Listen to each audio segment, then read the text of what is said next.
Tere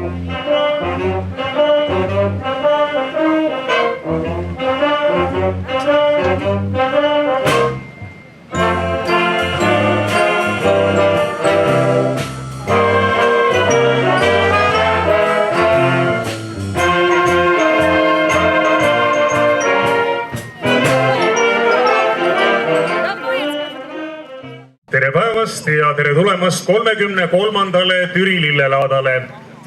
Ilm on imeliselt ilus esimesel laadapäeval, mis lubab eeldada, et tuleb suur, uhke ja meeleolukas Türi lillelaat. 33 aastat tagasi oli esimene lillelaat ja eile, kui ma oma ühe abilisega rääkisin sellest, siis ta ütles, aga mina sündisin 33 aastat tagasi ja kuna sellel härrasmehel on juba 2 last ja ta on tõsisene pereisa, siis ma võin öelda, et Türi lillelaat on jõudnud ka tõsisesse loovasse aega. 33 on väga ilus number. Ja nagu te näete, selle puhul on ka ilus ilm. Rahvast on palju ja ma loodan, et kõik need, kes tulid siia, kes tulid müüma, kes ostma, kõik nad lahkuvad sellest lillelaadalt väga hea meeleoluga. Veel kord toredat laada melu nende 3 päeva jooksul. Aitäh! See traditsiooniline laat ei näita sugugi väsimusmärke ja kui ma eelmine aasta siin ütlesin, et ei ole mõjunud ka majanduskriis kuidagi sellele laadale, pigem vastupidi, veelgi aktiivsemaks on kauplemine muutunud, siis tänavu aasta on mul hea meel ainult neid sõnu üle korrata. Tõepoolest, tänavu aasta on ju veelgi rohkem osalejaid, müüjaid siin, kui oli möödunud aastal. Need inimesed, kes on väljaspoolt Järvamaad tulnud, siis peale selle, et te külastate siinseid müügipunkte, siis olge nii kenad, tutvuge laiemalt Järvamaaga. See on see võimalus teile. Nautige kauneid Türi aedu, mis on kõik lillelaadaks korda tehtud. Külastage meie Ringhäälingu muuseumit ja kui vähegi aega, siis jääge kõigiks 3 päevaks Järvamaale ja nautige seda, mida meil teile pakkuda on. Te olete kõik teretulnud meile.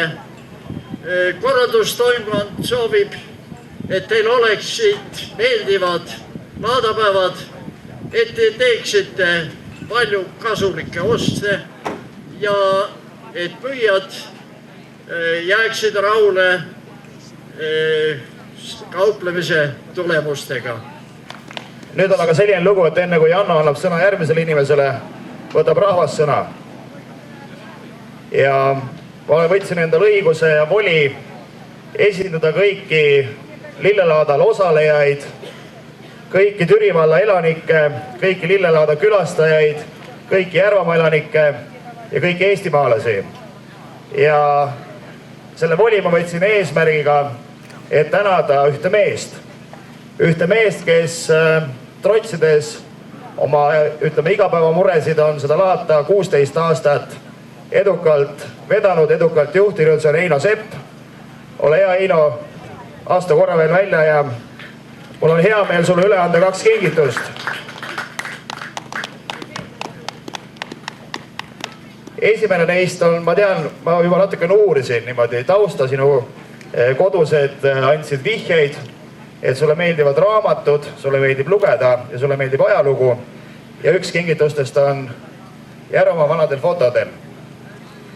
Seda raamatut ei pidanud sul olema veel. Ja teine, et seal saaksid niimoodi õhtuti veel ajalugu uurida, siis on Kaitseliidu Järvamalev aastatel 1925 kuni 1940. Selline väike ajalooline raamat. Ja ma palun kõigil nüüd teha suur aplaus Eino Sepale, kes on nii tublisti seda asja eest vedanud. Aitäh seda!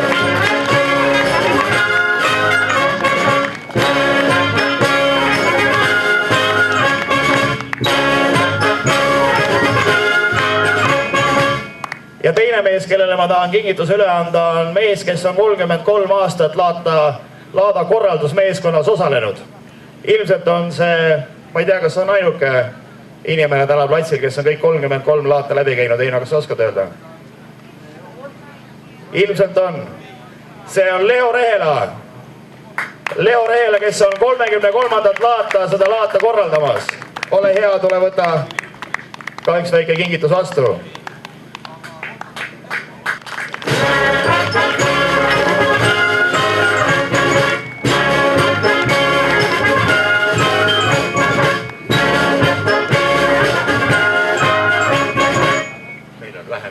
Meil on vähemasti 2 müüjat ka, kes on 33 laadal kõik käinud ja on täna ka platsis. Need on kivistikud ja siis on Tartu külje alt Juhani aiand. Nii et 33 korda on ka 2 müüjat käinud.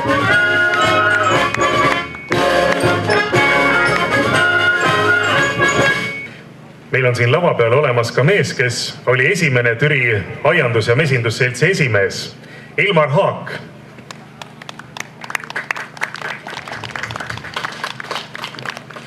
Tere kõigile! 33 on tõesti fantastiline number ja peab ütlema, et see näitab seda, et lillelaat on läbi aegade olnud vajalik üritus sõltumata ka riigikorrast. Kui 33 aastat tagasi ma sain ministri käest noomida selle eest, et meil ei olnud piisavalt toitlustuspunkte, siis täna paistab, et seda muret kellelgi ei ole. Ma loodan, et kõigil on rahakotid paksud ja tuju hea ja kõigile jõudu järgmiseks 33 korraks. Aitäh! Sellel nädalavahetusel toimub Türi lillelaat juba 33. korda. Ma arvan, et minu ja paljude türilaste jaoks ei ole see lihtsalt koht, kust on võimalik osta lilli, erinevaid taimi ja istikuid. See on kümnete jooksul toimunud teadlik tegevus, mis on aidanud kujundada meie ilumeelt, tänu millele meil on Türi linnas nii palju ilusaid ja kauneilt kujundatud ja hooldatud koduaedu. Ma usun, et see tore lillelaada traditsioon jätkub, et elukeskkond meie ümber muutub iga aastaga aina kaunimaks. Ja nüüd lubage mul kuulutada 33. Türi lillelaat avatuks.